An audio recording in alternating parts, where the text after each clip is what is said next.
ఓం సాయిరామ్. సాయి భక్తులందరికీ నమస్కారం అండి. అందరూ ఎలా ఉన్నారు? ఆ సాయినాథుని కృపా కటాక్షాలు మనందరిపై ఉండాలని మనస్ఫూర్తిగా కోరుకుంటున్నాను. వీడియోలోకి వెళ్ళే ముందు నాదొక చిన్న రిక్వెస్ట్ అండి. ఇంకా ఎవరైనా పాత వీడియోస్ చూడనట్లయితే, అలాగే సాయి సచ్చరిత్ర వీడియోస్ కూడా ఎవరైనా విననట్లయితే డిస్క్రిప్షన్లో లింక్స్ అయితే ఉంటాయి, ఒకసారి అన్నీ కూడా చెక్అవుట్ చేయండి. అలాగే వెంటనే సబ్స్క్రైబ్ చేయండి. లైక్ చేయటం వల్ల మరికొందరి సాయి భక్తులకి ఈ వీడియో అనేది చేరుతుంది. ఓం సాయిరామ్ అని అయితే కామెంట్ చేయండి. ఈరోజు సాయి చెప్పే మంచి మాట ఏంటి అని అంటే కనుక, బిడ్డ, నీ కష్టాలన్నింటికీ ఒక మందుని తీసుకొచ్చాను, అది ఏంటో వినాలి అని అనుకుంటే కనుక నువ్వు ఖచ్చితంగా ఈ వీడియో చివరి వరకు విన్నట్లయితే నేను ఆ చివర నేను చెప్పే ఒక చిన్న మాట నీ జీవితానికి ఎంతో మేలు చేసే మాటనైతే నేను నీకు చెప్పబోతున్నాను తల్లి. బంధం అనేది మన ఎదుట నిజాయితీగానే ఉంటుందేమో, కానీ మన వెనుక కూడా అంతే నిజాయితీగా ఉండటం అనేదే ముఖ్యం కదా తల్లి. తల్లి, అంతా మంచి జరుగుతుంది. త్వరలో నీవు అనుకున్న పని జరుగుతుంది. ఈరోజు జరిగిన విషయాన్ని ఎక్కువగా ఆలోచించుకు. అంతా నీ మంచి కొరకే జరుగుతుంది బిడ్డ. ఈ రోజు వరకు ఎంతో విలువైన నీ కన్నీరుని, కష్టాలని కోల్పోయే రోజు వచ్చింది. ఇకపై నీ జీవితం కళ్ళ నుండి ఒక చుక్క నీరు కూడా కారనివ్వకుండా సంతోషంతో వచ్చిన ఆనంద బాష్పాలు మాత్రమే ఉంటాయి బిడ్డ. ఇది సత్యం. నన్ను నమ్ము బిడ్డ. ఈ మాట ఖచ్చితంగా జరుగుతుంది బిడ్డ. ప్రార్థనలు కనిపించవు, కానీ అవి అసాధ్యమైనవేమీ కాదు. వాటిని సాధ్యం చేస్తాయి. అద్భుతాలు చేయటం దేవుని పని. మన నుండి చాలా సులభమైన పని ప్రార్థన చేయడమే. అలాగే నువ్వు ఎప్పుడూ కూడా సబూరితో, నమ్మకంతో, శ్రద్ధ సబూరితో వేచి ఉండాలి తల్లి. నేను చెప్పేది నీకు ఓర్పు, ప్రేమ, నిజాయితీ ఇవన్నీ ఉన్నట్లయితేనే ఈ ప్రపంచంలో ఏ శక్తి కూడా మనల్ని అడ్డుకోలేదు. ఇదొక్కటి కూడా నీ జీవితంలో నువ్వు గుర్తుపెట్టుకోవాలి బిడ్డ. నువ్వు ఏది దానం చేసినా సరే, ఎవరికి ఏది ఇచ్చినా సరే వట్టిగానే ఇవ్వకు. ఎవరికైనా సరే ఏదైనా ఇవ్వబోయే ముందు సర్వం సాయి అర్పణమస్తు అని మనసులో అనుకొని ఇవ్వు. అప్పుడు స్వయంగా నేనే స్వీకరిస్తాను. అర్థమైంది అనుకుంటా కదా నేను చెప్పేది? శ్రద్ధగా వింటున్నావా బిడ్డ? నేను కష్టపడితేనే కదా నువ్వు విజయానికి దారి దొరికింది నీకు. ఆ భగవంతుడు కష్టానికి తప్పకుండా ఫలితం అనేది ఇస్తాడు. నీకు కూడా ఖచ్చితంగా ఇస్తాడు. గుర్తుంచుకో, నువ్వు ఎప్పుడైతే కష్టాలను ధైర్యంగా, ఓపికగా ఎదుర్కొంటావో అప్పుడే కష్టాల్లో నిరాశ కాదు కదా, అసహకరణం అనేది కనిపిస్తుంది నీకు. అందుకే నువ్వు ఎప్పుడూ కూడా, బాబా నిన్ను చూస్తే చాలు, నాకు ఎన్నో సమస్యలున్నా నా సాయిబాబా ఉన్నారు అనే ధైర్యం, నమ్మకం అనేది నాలో ఉంటుంది అని నీ మనసులో అనుకుంటూ ఉండు ప్రతినిత్యం కూడాను. ఒకరు నిన్ను పదే పదే ఏడిపిస్తున్నారు అని అంటే వాళ్ళు తమ నాశనానికి ఇంకా దగ్గర అవుతున్నారు అనే అర్థం. నువ్వు మాత్రం ఆ పదే పదే ఏడిపించిన ఆ బాధని నువ్వు ఎప్పుడు నీ మనసులో పెట్టుకొని నువ్వు కృంగిపోతూ ఉండొద్దు. నేనున్నాను అనే నమ్మకాన్ని, ఆ సాయినాథుడే నన్ను చూసుకుంటాడనే నమ్మకంతోనే నువ్వు ఉండాలి. కొన్ని నేర్చుకో, కొన్ని ఓర్చుకో. ఒక్కోసారి తప్పుడు ఎంత సవాళ్ళు చేసినా, ఎంత సవాళ్ళు అనుకున్నా కూడా ఎవరు ఎప్పుడు ఎలా మారిపోతారో తెలియదు కదా. అందుకే నువ్వెలా ఉండాలో ముందు నేర్చుకో. ఆ తర్వాత ఎవరిని ఎలా ఉంచాలో ఆ భగవంతుడే చూసుకుంటారు. నువ్వు దేవుడి గుడిలో ఉంటారో లేదో తెలియదు, కానీ మనం చేసే మంచి పనిలో మాత్రం ఖచ్చితంగా సాయినాథుడు మన వెంటే ఉంటాడు తల్లి. ఇది మాత్రం నువ్వు ఖచ్చితంగా నమ్ము. ఎందుకు అని అంటే నువ్వు చేసే ప్రతి పని వెనకాల కూడా ఆ సాయినాథుడు నీ వెంటే వస్తున్నాడు కాబట్టి. నాకు నివసించడానికి వేరే స్థలం లేదు, మీ హృదయమే నిజంగా నా ఇల్లు. ఈ మాటని గుర్తు పెట్టుకో బిడ్డా. నువ్వు నువ్వు నీ హృదయమే నా ఇల్లు. నా యందు విశ్వాసము ఓర్పుతో కూడిన శ్రద్ధ కలిగిన వాడే ఇదే నా గురుదక్షిణ కూడా అవుతుంది బిడ్డా. బిడ్డా, ఎప్పుడు నువ్వు ఇది బాధపడుతూ ఉంటావు కదా, ఏమీ చేయలేకపోతున్నాను, నేనేం చేస్తున్నాను అని. అంతా మంచి జరుగుతుంది. త్వరలో నీవు అనుకున్న పనులన్నీ జరుగుతాయి. ఈ రోజుల్లో జరిగిన విషయాన్ని ఎక్కువగా ఆలోచించుకు. అంతా నీ మంచి కొరకే జరుగుతుంది. నువ్వు ఎప్పుడూ కూడా జీవితంలో ఎన్ని ఎదురు దెబ్బలు తగిలినా కూడా భగవంతుని మీద నమ్మకం ఉన్నవారు ఎప్పుడూ నిరాశ అనేది చెందకుండా ఉంటారు. నీ స్వచ్ఛమైన హృదయంతో నన్ను ఎవ్వరు పిలిచినా కూడా నేను ఆ వ్యక్తికే చెందుతాను. నీ పరిస్థితి ఇంతకంటే దారుణంగా ఉండేది. గుర్తు తెచ్చుకో. నేను నీతో లేకుంటే నీ బాధను, సమస్యలను నేను ఇప్పటికే తగ్గించాను. ఈ చిన్న బాధను భరించు.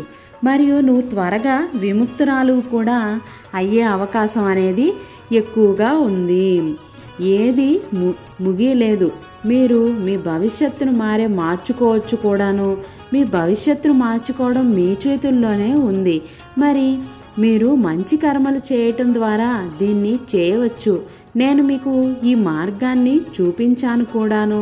ఇప్పుడు మీరు ఈ మార్గాన్ని ఎంచుకుంటారా లేదా అనేది మీ ఇష్టం, మీ నమ్మకం మీదే ఆధారపడైతే ఉంటుంది. నేను ఎప్పుడూ నా బిడ్డకు చెడు కోరుకోనే. తల్లి తన బిడ్డకు చెడు కోరుతుందా? నేను మీ క్షేమం గురించి మాత్రమే ఆలోచిస్తూ ఉంటాను ఎప్పుడూ కూడా. ఇప్పుడు నేను మీకోసం చేయనివ్వండి. నాకు ప్రతిదీ సాధ్యమే అవుతుంది. ఇప్పుడు నిశ్శబ్దంగా కూర్చుని చూడండి. మీ జీవితంలో అన్నీ మంచిగా జరగడం ప్రారంభమవుతాయి. నువ్వు ఎప్పుడూ కూడా నా ధ్యానంలో ఉండు. మీరు పదే పదే ఏదైనా అడగటం మరియు మీరు మంజూరు చేయకపోవటం మరియు ఇంకేంటంటే అది బాధను కలిగిస్తూ ఉంటుంది. కానీ నా బిడ్డ ఒక విషయం గుర్తుంచుకోవాలి. దేవుడు మంజూరు చేయడం ప్రారంభించినప్పుడు దానికి ముగింపు అనేది ఉండదు. ఎప్పుడు ఆశని కోల్పోవద్దు నా బిడ్డ. నువ్వు కాలం మారుతూనే ఉంటుంది. కాలం శాశ్వతమేమీ కాదే. నేను మాత్రమే శాశ్వతం. ఏ సమయము కూడా మీ సమయం ఎంత కష్టమైనా సరే ప్రతి క్షణం నేను మీతోనే ఉంటాను. మరియు మీకోసం నేను మాత్రమే చేస్తాను. నువ్వు నా మీద నమ్మకంతో ఉండాలి బిడ్డ. ఎప్పుడూ కూడా నీలో సహనం, ధైర్యం, నమ్మకం ఇవేవీ కూడా కోల్పోకుండా ఉన్నప్పుడే కదా నువ్వు చాలా ధైర్యంగా, నమ్మకంతో ఉండగలుగుతావు. ఆదుకోవాల్సిన వాడిని రక్షించటం, వారి దుఃఖాల్ని తగ్గించటం, పెదవులపై చిరునవ్వు తీసుకురావటం నా పని బిడ్డ. నీ మనసు కలత చెందినప్పుడు నీ బాధ భరించలేనంతగా నా ముందు కూర్చొని నా సాయి సచ్చరిత్రని చదువుతూ ఉండు. నా సాయి సచ్చరిత్ర పఠనం చేసిన మీకు ఎలాంటి కష్టాన్నైనా, ఎలాంటి కష్ట పరిస్థితుల్లోనున్న వారినైనా సహకరిస్తున్నానని నేను మీకు భరోసా అనేది ఇస్తున్నాను. తల్లి, నువ్వు నా మాటని నమ్ము. నేను ఎప్పుడూ కూడా నీ సంతోషాలని, నీ కలతలని తొలగించటం కోసమే ఉన్నాను బిడ్డ. ఇంత భారం ఎందుకు మోస్తున్నావు నా బిడ్డ? తల్లి, ఇది నాకు ఇవ్వు. నీ ఈ పరిస్థితి చూస్తుంటే కన్నీళ్ళు వస్తున్నాయి. నాకే అశాంతిగా ఉంది. ఇప్పుడు నేనేం చేస్తానో చూడు. నేను నీ బాధనంతా భరించి నిన్ను విడిపిస్తాను బిడ్డ. ఇదే నా మాట తల్లి. నువ్వు ఖచ్చితంగా సంతోషంగానే ఉంటావు తల్లి. నువ్వు పెళ్లి చేసేటప్పుడు ఆస్తులు చూస్తారు. ఆ పెళ్ళి అయిన తర్వాత అంతస్తుల్ని చూస్తారు. అప్పుడే కదా జీతాల్ని కూడా చూస్తారు, జాతకాలు చూపిస్తారు. ఒక్కడే అయితే మురిసిపోతారు. కట్నం ఎంత అంటే అంత మూట చెప్పి ఇస్తారు. పెళ్లి చేసి పంపిస్తారు. వేధిస్తున్నప్పుడు అంటే సర్దుకుపోమంటారు. హింసిస్తున్నాడు అని అంటే మారుతాడులే అని అంటారు. హింసిస్తున్నప్పుడు బాధపడకు, మంచి రోజులు వస్తాయి.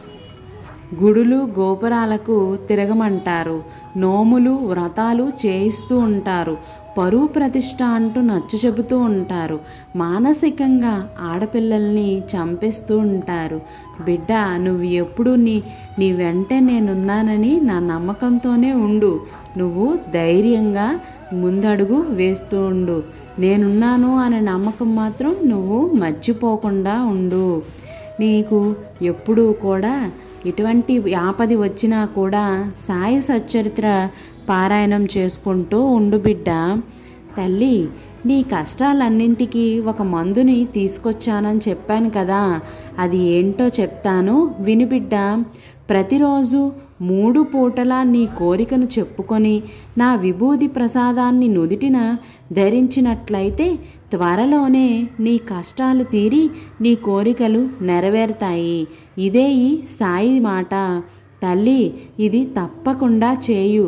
నీ జీవితంలో ఉన్న కష్టాలన్నింటినీ తొలగించుకో బిడ్డ. ఇది నా మాట సాయి తల్లి, సాయి చెప్తున్న మాట. తల్లి, ఈ మాట విన్న తర్వాత, మాట విన్న వెంటనే నువ్వు అలాగే నీకు కష్టంగా అనిపించినప్పుడు నువ్వు ఆ సాయినాథుణ్ణి మనకున్న ఏకైక వాస్తవం ఏంటో తెలుసా? వారి పాదాల దగ్గర ఉన్న నేటి క్షణమే. ఆత్మ పరివర్తన పొందే మార్గం అనేది ఖచ్చితంగా అక్కడే ఉంటుంది. దేనికైనా చింతించే ముందు వారి సమక్షంలోనే ఉన్నాను అని భావించుకొని నీ మనసులోనే మన దృష్టిని వారి పాదాలపైనే కేంద్రీకరించుకొని ఉండాలి. పరిపూర్ణమైన నమ్మకంతో ఉండాలి. అప్పుడే చెయ్యి పట్టి నడిపిస్తారు ఆ సాయినాథుడు. చేదోడు వాదోడుగా ఉంటూ దుఃఖ సాగరం నుంచి మనల్ని తప్పించి మంచి మార్గంలోకి నడిపిస్తారు ఆ సాయినాథుడు. ఆ సాయినాథుడు నా మీద నమ్మకంతో, అలాగే నువ్వు శ్రద్ధ సబూరితో ఉన్నట్లయితే నీ జీవన శైలి అనేది సక్రమంగా మంచి దారిలో అనేది నడుస్తూ ఉంటుంది. ఓం సాయిరామ్. సమర్థ సద్గురు శ్రీ సాయినాథాయ నమః. సాయి భక్తులకి ఈ వీడియోని షేర్ చేయటం మర్చిపోవద్దు. ఓం సాయిరామ్. రేపటి సాయి వాక్కుతో మళ్ళీ కలుద్దాం. సర్వే జన సుఖినో భవంతు. Thank you for watching.